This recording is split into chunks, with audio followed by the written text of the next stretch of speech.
He's back.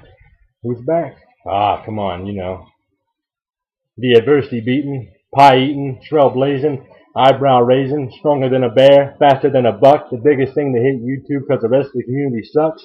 That's right, Dick Woodsworth is back and he's here to talk about the man, the myth, the legend, Tim Tebow himself. That's right, Tim Tebow. Now let me ask you a question, and Dick Woodsworth will answer this question himself. What's the one important stat at the end of the day in all sports that matters? Winning. Winning is everything. Winning is the thing that matters at the end of the day. It doesn't matter how bad you do it. If you win, you win. If you lose, doesn't matter how good you play, you lose.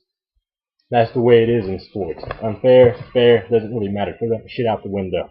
Tim Tebow, the Broncos, the Denver Broncos starting quarterback, is 5-1.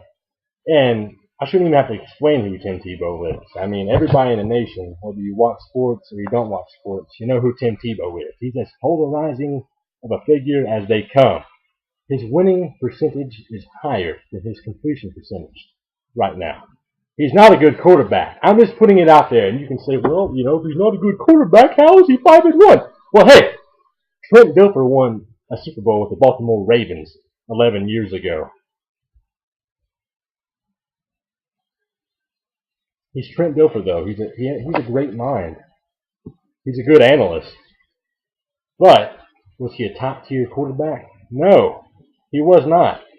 And I'm not saying that Tim Tebow is going to win a Super Bowl, because in my professional Dick Woodsworth opinion, he's not going to win a Super Bowl. I promise you that. He's not going to win a Super Bowl. And if he ever does win a Super Bowl, I'm talking about as a starting quarterback, not as a second string or third string quarterback that somebody say like Aaron Rodgers or Tom Brady. But if Tim Tebow ever wins a Super Bowl as a starting quarterback and puts up legitimate numbers on his way to the Super Bowl and wins the Super Bowl, wins the Super Bowl as a starting quarterback in the National Football League, I will be the first person, I promise you, I'll be the first person to come on YouTube and I will announce that. I'll come on ESPN and I'll announce that. I'll come on to any of these goddamn sports network stations and I'll announce it on every single one of them that I was wrong. That Dick Woodsworth was wrong about Tim Tebow. But Dick Woodsworth, as usual, as per usual, Dick Woodsworth is correct. Is correct.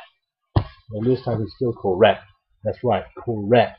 Correct about Tim Tebow. And he's going to say it again. Dick Woodsworth is correct. See, here's the problem I have with Tim Tebow. I think he's a fake. I think he's a phony. And a lot of people are like, well, Dick Woodsworth, how can you say that about Tim Tebow? He's such a nice guy. Well,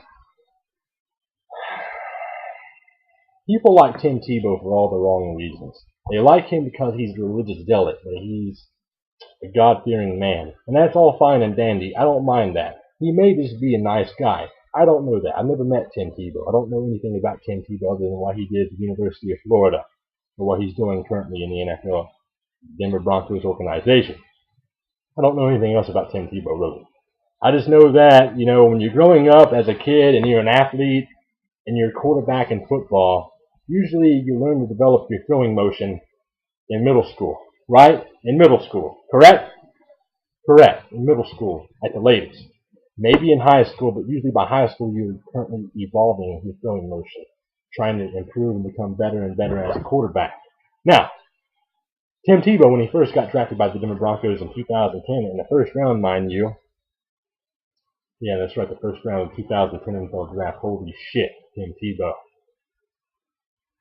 Anyway, when he was drafted, he had to change his throwing motion to fit the Professional Football League. Now, what is he doing right now? Like I said, he's 5-1, but the team is winning. Not only is he 5-1, the Denver Broncos are 5-1. The team is winning as a whole. Their defense is playing incredible. They're playing great. Look at it. Willis McGahee has about 300 yards combined over the last couple of games. He's playing great. We're not talking about that, though. We're talking about Tim Tebow. Turn on ESPN, you hear about the Dallas Cowboys, the New England Patriots, and Tim Tebow. Oh, yeah, you also hear about the Green Bay Packers, but I'm not talking about them right now. Dick Woodsworth is refusing to talk about the 11-0 Green Bay Packers at this time, at the moment. Okay? All right. Talking about Tim Tebow. Now, like I said, he's not performing that well on the field. He hasn't even had a game so far as a starting quarterback that's been over 200 yards. The most he's had in a game, yard-wise, was 172 in a 45-10 loss to the Detroit Lions, where they handed his ass back to himself. Now, in one of the wins, which was against the Kansas City Chiefs, He had 69 yards. How many completions? 2 goddamn completions. That's right, 2 goddamn completions. You have to throw in goddamn in there because it emphasizes the 2 goddamn motherfucking completions by Tim goddamn Tebow. Holy shit. 2 completions, that's it. And they won the game 17-10 if I do recall correctly. How does this keep happening? How does he keep winning? Well, look at the way they're playing. Look at the way the team's playing. They're carrying Tebow, and he's making a couple plays down the final stretch, especially in the last 2 minutes of the game. And that's all fine and dandy because it's getting it done. And he'll probably keep on winning this season. And there's a good chance they will make the playoffs, seriously. If they keep on winning out this year, and Oakland keeps winning, I think Denver has the tiebreaker over the Oakland Raiders. So Denver would probably be winning the AFC West and going into the playoffs. And that's a scary thing, Tim Tebow in the National Football League playoffs.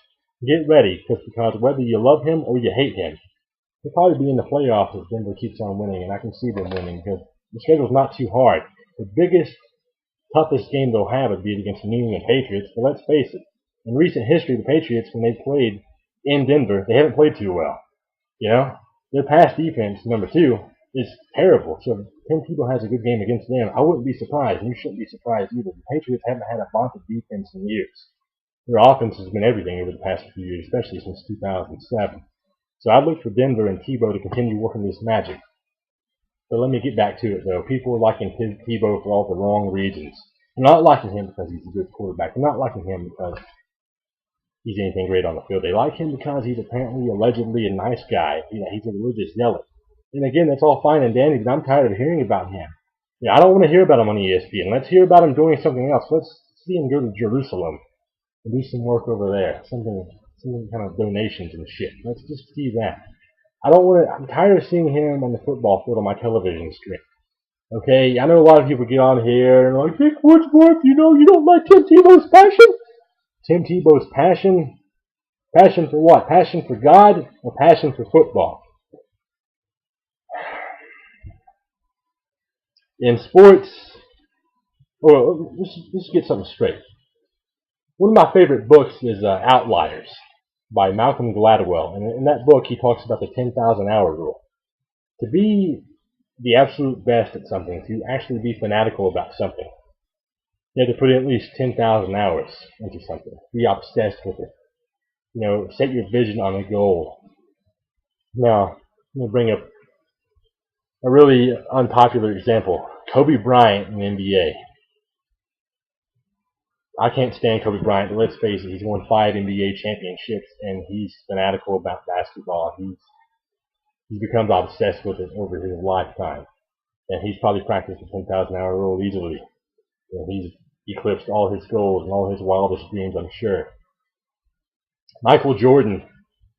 When I was a kid, I idolized Michael Jordan. When I played basketball as a kid, I idolized Michael Jordan. I wanted to be like Michael Jordan. I emulated his game. I wanted to have his mental toughness, his physical toughness. I wanted to be able to shoot like him, and most importantly, I wanted to be able to dunk like Michael Jordan.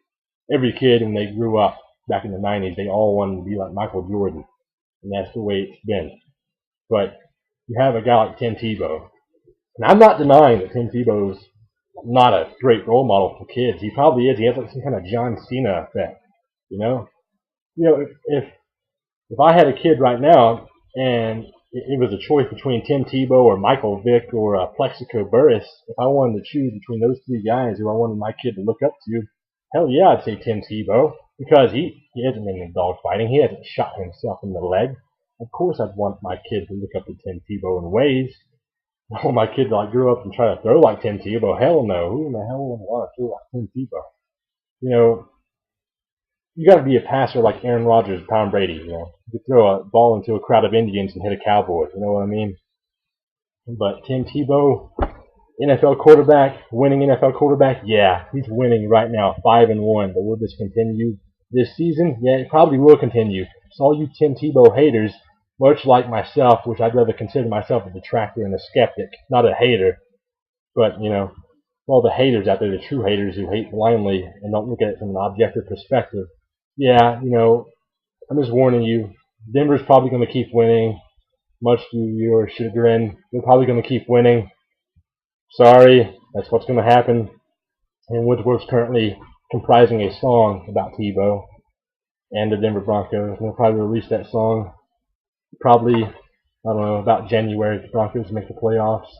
Dick Woodsworth will release this #1 hit single. It's probably going to be called, you know, the rap song called "All I Do Is Win."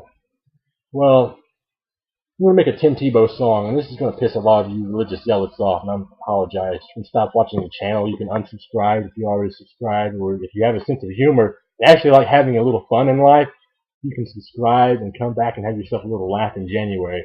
Because, you know, the rap song "All I Do Is Win." I'm going to make a Tim Tebow remix called "All I Do Is Pray." Because, well, that's Tim Tebow, and Dick Woodsworth likes to have, like, you know, what I like to call a little fun. A little fun, you know, never had anything like that? Yeah. So, that's what's going to happen in January. If the Broncos make the playoffs, if Tebow continues winning as a starting NFL quarterback. He's a starting NFL quarterback, Tim fucking Tebow, and he's winning. It still blows my mind. If you would have told me 3 years ago that he'd be 5-1 as an NFL starter, I would have said bullshit. But you see this bullshit happen all the time in the NFL. You see a lot of hot starts. So we'll see if this continues, because he's been playing pretty mediocre and they haven't had a really true challenge. A really big true challenge yet. Maybe the New York Jets, but I wouldn't really consider the New York Jets a goddamn challenge. Because, well, that's the way they've been playing. They beat Buffalo on Sunday, but who hasn't beat Buffalo over the past few weeks? Hell, the Miami Dolphins beat the hell out of Buffalo. And the Miami Dolphins are a true train wreck when it comes to their offense. So, who knows? Who knows? And hey, you want to talk about the St. Louis Rams? I don't want to talk about the St. Louis Rams. I'll talk about the St. Louis Rams in the next video, maybe.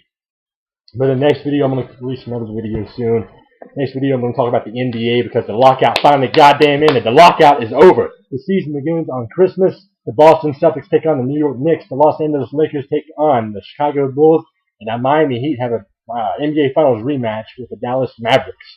So that's going to be entertaining. I really don't give a damn about anything regarding the NBA truly until April, when the NBA playoffs start.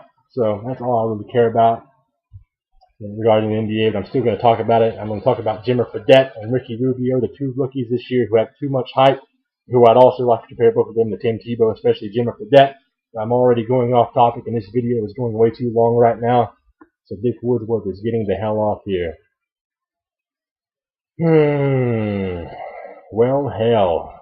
Take it easy, sirs and ma'ams. Until next time. Yeah!